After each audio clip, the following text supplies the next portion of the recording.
Luke 5.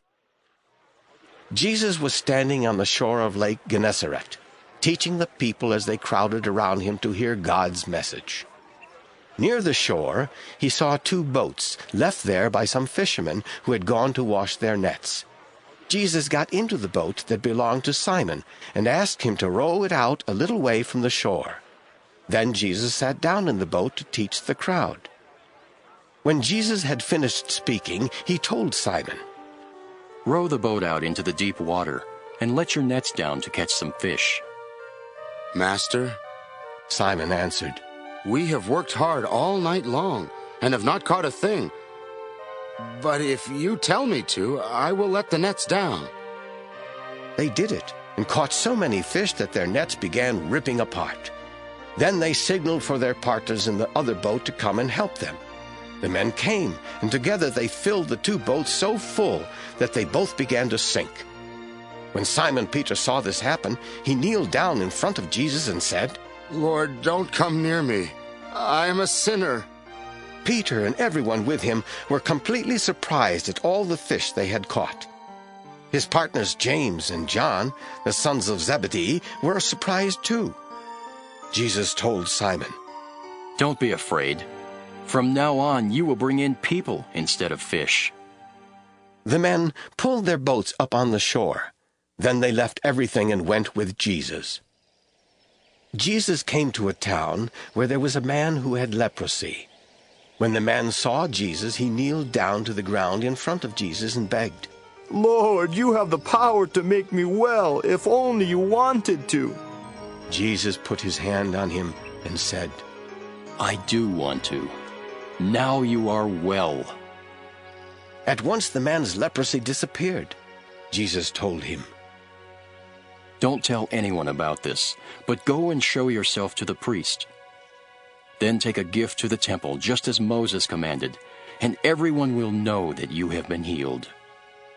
News about Jesus kept spreading. Large crowds came to listen to him teach and to be healed of their diseases. But Jesus would often go to some place where he could be alone and pray. One day, some Pharisees and experts in the law of Moses sat listening to Jesus teach. They had come from every village in Galilee and Judea and from Jerusalem. God had given Jesus the power to heal the sick, and some people came carrying a crippled man on a mat. They tried to take him inside the house and put him in front of Jesus, but because of the crowd, they could not get him to Jesus. So they went up on the roof, where they removed some tiles and let the mat down in the middle of the room. When Jesus saw how much faith they had, he said to the crippled man, "My friend, your sins are forgiven." The Pharisees and the experts began arguing. Jesus must think he is God. Only God can forgive sins. Jesus knew what they were thinking, and he said, "Why are you thinking that? Is it easier for me to tell this crippled man that his sins are forgiven, or to tell him to get up and walk? But now you will see that the Son of Man has the right to forgive sins here on earth." Jesus then said to the man, "Get up, pick up your mat and walk home." At once the man stood up in front of everyone. He picked up his mat and went home, giving thanks to God. Everyone was amazed and praised God. What they saw surprised them, and they said, "We have seen a great miracle today." Later, Jesus went out and saw a tax collector named Levi sitting at the place for paying taxes. Jesus said to him, "Come with me." Levi left everything and went with Jesus. In his home, Levi gave a big dinner for Jesus. Many tax collectors and other guests were also there. The Pharisees and some of their teachers of the law of Moses grumbled to Jesus' disciples, "Why do you eat and drink with those tax collectors and other sinners?" Jesus answered, "Healthy people don't need a doctor, but sick people do. I didn't come to invite good people to turn to God. I came to invite sinners." Some people said to Jesus, John's followers often pray and go without eating, and so do the followers of the Pharisees.